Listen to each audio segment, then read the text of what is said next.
Yep, the salvage auction tempted us again. We're back on the other channel, and somewhere in this endless supply of total cars behind me, there's a Saleen Mustang that's so rare, I didn't know of its existence until I saw it up for auction. Now, naturally, as soon as we figured out what it was, we hopped in the truck and drove 12 hours to Kentucky to see if that, along with a few other cool cars, are worth buying.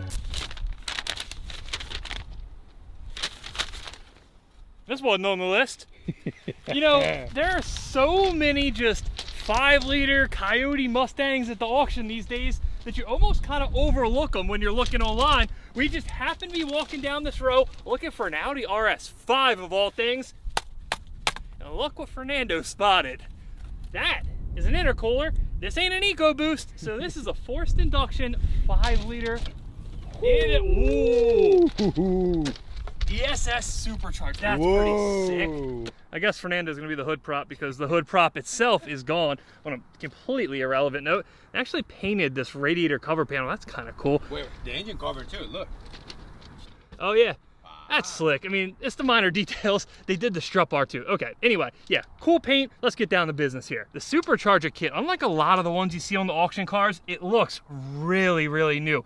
You guys know how many just janky, old, oily, junked up blowers we've got on cars? This ain't one of those. Now, as bad as the cars, it really doesn't look like the kit took all that much damage. The intercoolers on these sit in the upper grill. That really protected it on this one. The bottom has a bit of damage. It's probably repairable. Obviously, what's most important on these is the blower head unit, the bracketry, all that stuff's perfectly fine. The intake even, filter's got a little bit of damage on it, but the intake pipe's silicone, so it's not like that got bent up. It really doesn't look like there's anything torn on it. That's in decent shape. Mods elsewhere on this thing. We got a little JLT air oil separator there, and not a ton else. We saw the Borla exhaust out back. The headers though, they're factory. I don't think we have an aftermarket fuel system or anything, at least that I can tell. These are the direct injected cars, and on that twin turbo Mustang we got a while back, it was very obvious it had an aftermarket fuel system in it. It's got a set of 4-star wheels on it, got the R888s. Wow, Borla exhaust. Now, it's not that this thing would be impossible to fix by any means, but given that it has significant front end damage, a good bit of driver side damage, including the rear quarter panel, the rocker, the door, and it's also rear ended, this one to me is 100% a parts car, but it'd be a real nice parts car. Look at the quarter there, that bent over on the wheel. This is a nasty one. And hey, maybe if I didn't see this one when we were looking for cars at this auction, nobody else will too. Except all of you guys, which now know about it. So that's kind of working against us. But yeah, maybe everybody else looks over it and we can get this thing somewhat cheap, get a nice donor drivetrain. After all, I do think this thing will fit in real nice as a member of the strip club. Now, I think one could be forgiven for thinking that these trucks are stupid. I remember when these things first came out and I was just getting into cars, I thought, why would anybody want a Ford truck that says Harley Davidson on it? That makes no sense. It must be for Harley guys, right? Then I, shortly after, learned that it was the same engine as the Ford Lightning. It's got a blower on it, it's a 5.4, and then I started thinking, yeah, that's pretty cool. Now, don't get me wrong, it's still a 4-door. It's not really as cool as the regular cab Lightnings. It surely weighs more. But hey, it's got the engine, and at this point, you don't see many of them anymore. So just by that token alone, they're pretty freaking cool. This one though, it's been in a pretty horrific accident. I don't think there's any repairing this one. I don't think they're worth enough to really take on this level of a project. All this front passenger suspension's ripped off.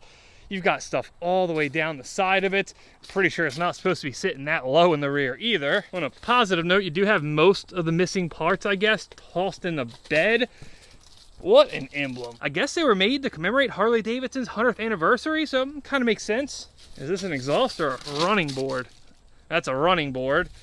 I mean, if there's a silver lining here other than the engine, it's that the driver's side looks okay. Let's see what we got going on inside. Ooh, it's rough in there. It is very, very, very heavily moldy. So we're just gonna kind of jam a camera in. Yeah, this has seen better days. That's for sure. This is just a cool find, and stuff like this is honestly why I love salvage auction. You just see awesome stuff that gets the project wheels turning in your head. Even if it's not something you want to take on at the moment, there's always the chance that it inspires an idea later. Well, this was going to be a quick one because unfortunately, though it looks like the hatch is open, it is not. It is shut.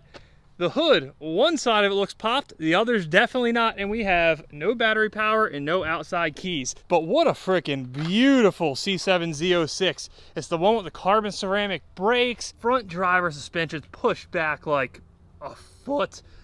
This rear driver wheel got good. But the reason I wanted to run by this one just real quick, even though we can't see much, is to show you what I think, or not think, can guarantee probably caused this wreck. Look at those tires. I know takeover specials usually a phrase reserved only for Mopars, but if the shoe fits, or the wheel fits. All right, so apparently this place used to be a huge Penske trucking warehouse, and it goes on. I mean, on. You can barely see the back wall, but they keep a lot of their nice stuff in here, we have since learned. I know it's a little dark and dingy in here, but we can open all these doors and still get a great look at all these things. And I guess we'll just start with the Chevy, because why not? SS 6.2 liter LS3, wrecked in the front end. The hood is real jacked up. The drivetrain though, let's just get right into it, because that's the best part about these cars. Golden.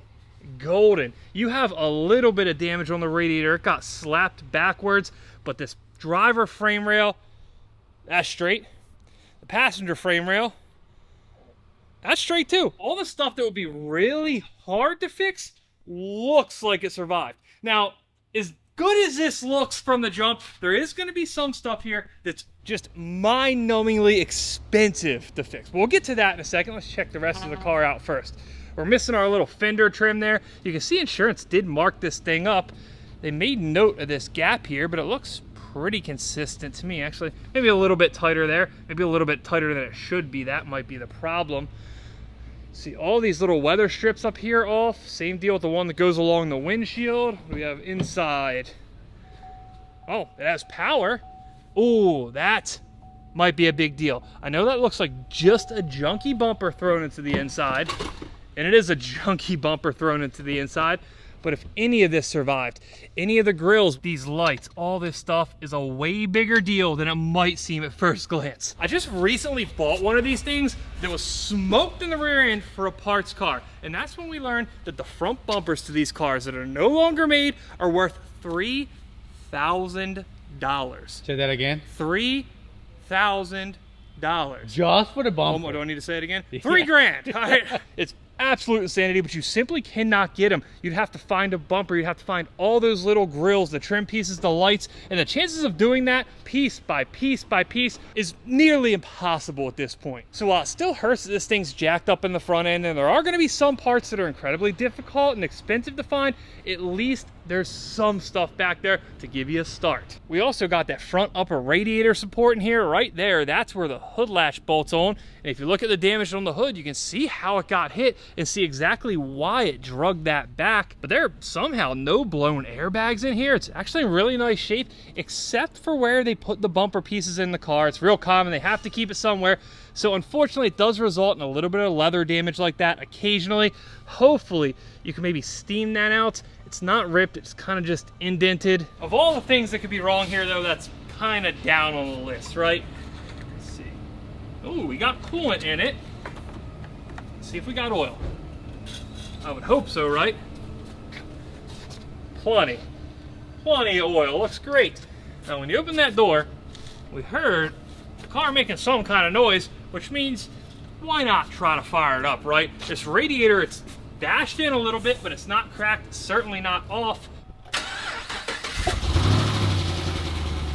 Wow. Yeah, tire pressure low, that kind of checks out. Ain't got much gas in it either.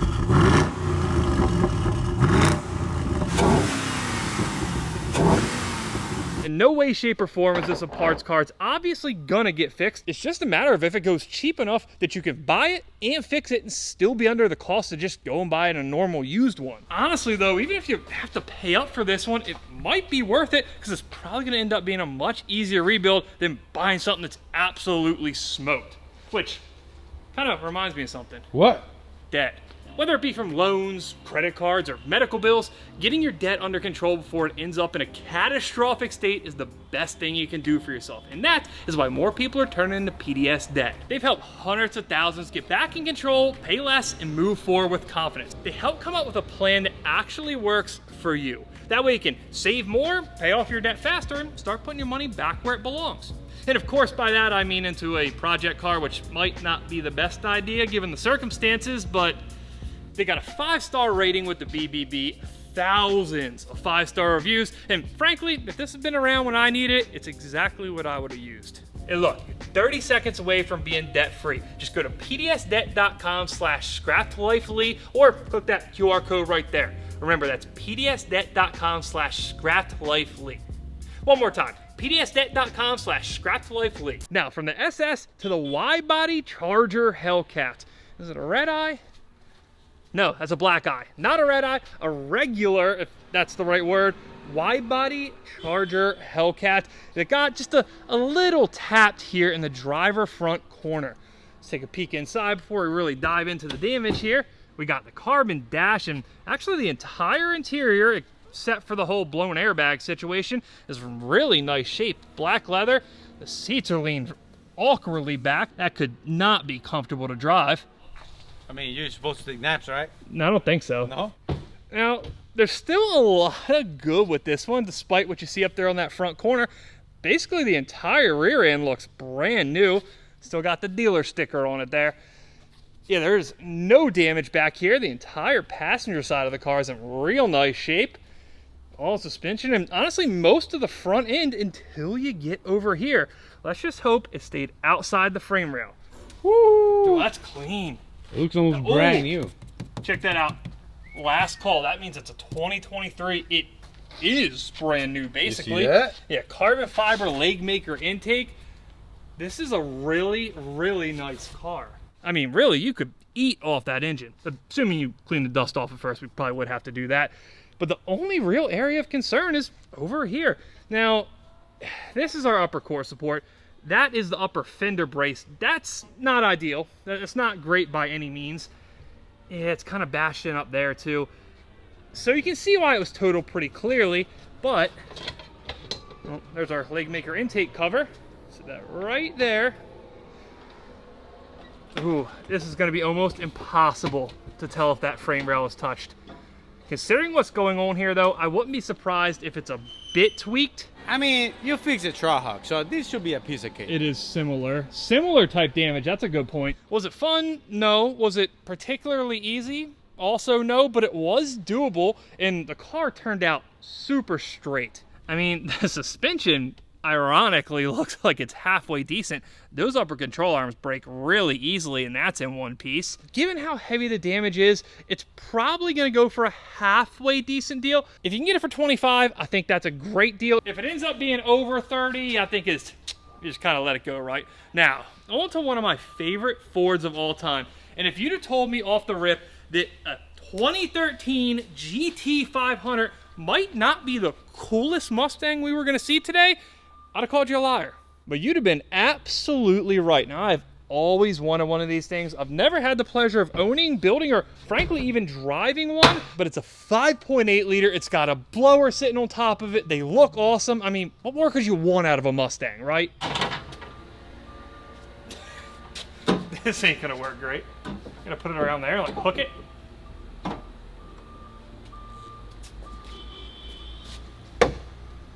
Okay, I don't know how long that's gonna last, but let's hope it's long enough to get a good look at this engine. Now, the first thing I see under here, other than that beautiful supercharger, is the fact that the blower don't have a belt on it. That means something here, presumably the radiator, got pushed back into this entire belt drive and just ripped it off. You can actually see that idler pulley right there, which is a smaller belt drive, so it seems they have two of them. That one's off as well. This is not a light wreck. That entire frame rail is swayed over. This is supposed to be about right there. This is the end of the driver frame rail. That is supposed to be facing forward and over about a foot as well. That's the bumper beam. It's not supposed to be doing that. the heat exchanger to the radiator. I think you guys get the point, right? There's pretty much nothing savable from the front of this car, including, in my opinion, the chassis. I really don't have a good reason for why you'd want to fix this thing. Yeah, having a GT500 VIN is cool and all, but you can get a S197 chassis for $1,500, like we did on the red Mustang when we fixed the Haas 302. They're all the same. Just do that and save yourself this trouble. All that really matters to us is the condition of the key components, like the engine. Now, it's a bit scary, right? Because while I don't think any of this front stuff got hit back into it hard enough to really do any major damage, that frame rail right there really scares me. It's wrapped around the engine. This is the edge of the engine, the top of the cylinder head, and that frame rail is inside that. Now, of course, the engine does kind of cave in that way as you go lower. So could it be fine? Yes, but that certainly hits something on the engine. It's just a matter of how hard, and unfortunately, being that sitting here in a warehouse where we don't have access to a lift, we're really not gonna have any way to tell, so it's really anybody's guess. Now let's check out some of the other core components, like these big Brembo brakes, the 6 pistons, they're in good shape, the GT500 wheels, which I've always thought was one of the cooler things on these cars, along with, ironically, the hood vent. It's just something that gives these cars character. One thing that's a little bit of a letdown though, they stole the snake. They always steal the snake. Let's see what we're working with inside. Blown airbags galore. Hey, if there's one thing that we can kind of take solace in the interior, it's that the shifter, it's still in the right place. A lot of times when these things get hit real hard, it'll be all out of whack. This one's still where it should be, so that's something. That means the shifter didn't get broken off the trans, the whole engine assembly didn't get pushed back like crazy. The back end's nearly in perfect shape, and I realize that it probably seems like it doesn't matter given the state of the front end, but if you are gonna buy another chassis and try to recreate this car, you've got a good back end. You don't have to go sourcing a bunch of GT500 parts. Do I wish we could get a better look at it and really kind of understand what you're in for if you buy this thing? Yeah, that's concerning. Yeah, it is. Absolutely I do. But with how hard this is hit, I think it'll go fairly cheap. So if you've ever wanted to try to recreate the Haas 302 project, I do think it's probably a good candidate for that. If it goes under 10 grand, these cars do pull a lot of money when they come up for auction. So unfortunately, I do fear it might pull more than that, but hey, it's at least worth a watch, right? Now, as cool as that GT500 is, this is the car we came here to see today, the final boss, if you will. And yes, that is a pun. The Parnelli Jones edition Saleen Mustang, which again, I did not know existed until I saw it up for auction here at Copart. Now, I gotta be honest, when this generation of Mustang came out, I could not care less. 2005, I was 15 years old. I was into imports. I thought these things were kind of cheesy. I didn't like the classic styling. This thing though, even to this day, if I'm being honest, is probably the first S197 Mustang that's not a Boss 302 or isn't Coyote powered for that matter, that's really caught my eye, and there's just something about it. It looks awesome. The thing that caught my eye on this one is the same exact thing that caught my eye on that Petty's Garage Supercharged Challenger. That was a 2009 Challenger that was insurance valued at 100 grand. That don't add up. This is a 2007 Mustang GT that was insurance valued at $41,000. That also don't add up. That, along with the color scheme, the wheels, it all just pointed to this car actually being something special, and that's when we learned that Saleen built themselves some Parnelli Jones edition Mustangs. And as I'm sure it does to most of you guys, the name Parnelli Jones rang a bell. If you're talking American race car drivers, Parnelli Jones is one of those names you just can't ignore. As if winning the Indy 500 wasn't enough to etch your name in stone, he also had multiple NASCAR wins and even had a bunch of success in Baja racing. And fun fact, on my one trip to Road America, brought home a few pieces of art that now hang in my home office, one of which features Bud Moore and Parnelli Jones himself. And this is a very similar looking tribute to the car he won the 1970 Trans Am Championship in, the Boss 302. It might not technically be a Boss 302, but it does have a 302. They put a stroker crankshaft in this thing, ported cylinder heads, and made their own Coyote, sort of, kind of, but not really, before the Coyotes existed. That gave this thing an extra 100 horsepower. Now, unfortunately, it was only on top of the 300 horsepower that the 4.6s made, so it's still only a 400 horsepower car. Before a pre-Coyote S197, I'm gonna take it. They got a functional ram air setup on this that also happens to be a shaker. This scoop sits up through the hood. It sucks in air there. It comes down this little tube here, then goes into the air box, then circles all the way back around through this tube and eventually makes its way to the throttle body. That's kind of cool. I know it's just a plastic air box, but anytime I see a unique limited car like this, I love all those just special little touches they put in. And actually, what is that? It's gonna be hard to get a look at it, but I believe that's the water pump pulley. It's red and it says Saleen on it. That's cool. And then there's also stuff like the front bumper. It's definitely unique to the Saleen. And if you know anything about Saleen Mustangs, you saw them through the years, that's kind of what they're known for, right? They just had these really unique body kits on them. I honestly think it's really cool in this one. It also has the number 42 on it. Now, they made 500 examples of this Parnelli Jones Saleen, and I'm gonna go out on a limb here and say that this one might be number 42. Let's take a look in the inside and see what that looks like. Hopefully we can find a plaque or something. Now, they're usually over here on the passenger side, which means I've picked the wrong door to get into, and I can't reach it. Don't worry, we'll get back to those signatures as I make my way around here to the passenger side. It's weird to say, but I like this car. I love this car. Saleen, number 42 of 500. There we go. So the front bumper wasn't lying to us. Now let's get back to the driver's side of this whole thing, because there's a couple things that caught my eye. Number one was that right there. Mecum sold. So this thing sold at auction at some point. I bet we can go back and find the results from this and see exactly how much it sold for. There we are. Yep. Number 42, it sold with 20,886 on the clock. Now it has just over 21,000. The amount of touches they did on this interior is just wow. We got the steering wheel, the horn button, you got the door trim there, you got the shift knob, which is a really heavy aluminum shift knob, and then most importantly, you've got the signatures on the center console, which are Shirley Steve Saleen and Parnelli Jones. You've also got some center dash gauges there. That's oil temp and oil pressure, which is pretty critical for road racing, if I do say so myself. And then there's the actual color combo of this interior, which is orange and black. It looks so freaking cool. But this is the only orange that looks kind of yellow. It's grabber orange. Your vest is yellow, and now that I'm looking through the camera, seeing the difference, yellow, orange. This is green. That's not green. It's green, but You're really skewing here, man. Check that out right there in the door jamb. This vehicle is altered by Saleen Inc. in November of 2006. Now, one thing we haven't got to yet, because we've been so impressed with everything else here, is the damage, and unfortunately, it ain't great. At least here on the rear end. This entire rear quarter was bashed in pretty good, and it is, well, it is all the way up there. You can see that's caved in right there. Yeah, there was a badge there for sure. Over there too, someone jacked that. Now, the exhaust tips, that's a little, you know, they fit the car. They're not perfect, but they do fit the car, I guess.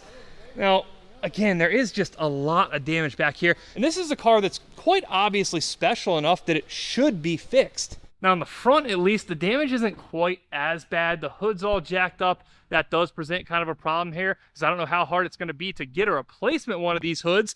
But the frame, all that stuff's the same as any other Mustang of the generation. This bumper, though, that's going to be a really unique piece that who knows if you can get. So I think you have to make every freaking effort to try to fix this thing. Cool. Just cool. Nice. Everything looks great in here, and brake fluid low. Actually, I guess there's a brake hose cut. I didn't see that. Oil pressure, perfect. We'll wait for oil to get up the temp a little bit before we get to slap it on the throttle.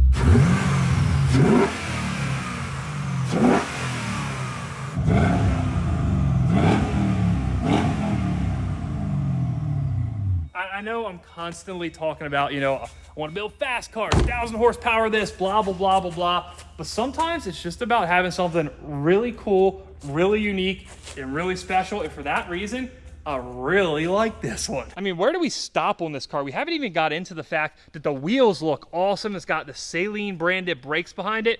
What do these remind you of? the OG. This is one of the best looking OEM wheels. What this reminds me of is the Watanabe wheels, the JDM stuff. They're all like 15 inches. These are 19s, I believe I saw. 19s, yeah. They just look real cool. They're perfect for this car. Saleen did such a fantastic job of paying tribute to the 1970 car. Bravo. It would also be kind of criminal to build a car like this that's a tribute to a famous road racing car and not do a little upgraded suspension, right? You can see they've done a Watts link setup in the rear end. It's basically the same setup we had in the Haas 302. Now, if you guys want a much more in-depth and honestly knowledgeable look at these Parnelli Jones Edition cars, I found a cool video by Rare Cars on YouTube. I'll put the link down in the description. If you think this thing's as cool as I do, I highly recommend to watch. He did this car and Parnelli Jones a great justice. What should it go for? What would I like to pay for it? 10 grand or under. Does it do that? I don't know. Maybe it goes for 15. It all depends, honestly, if anybody sees it and realizes how special it is. I do suppose only time's gonna tell though. It seems like it's gonna come up for auction fairly soon. It's already got a couple pre-bids on it, so we'll keep watching it and hopefully we can bring home a real unique car, or for that matter, honestly, any of the cars we saw today. There was a lot of cool stuff here in the middle of Kentucky. Now, we should probably tell them we're not only in Kentucky for this, right? We got business. This was a side quest. We got business to do, and that business is going to Mo Party in the Elephant Swap Supra and running our first 7-second pass. If it goes well, you'll see the video, well, tomorrow, maybe the next day, real soon.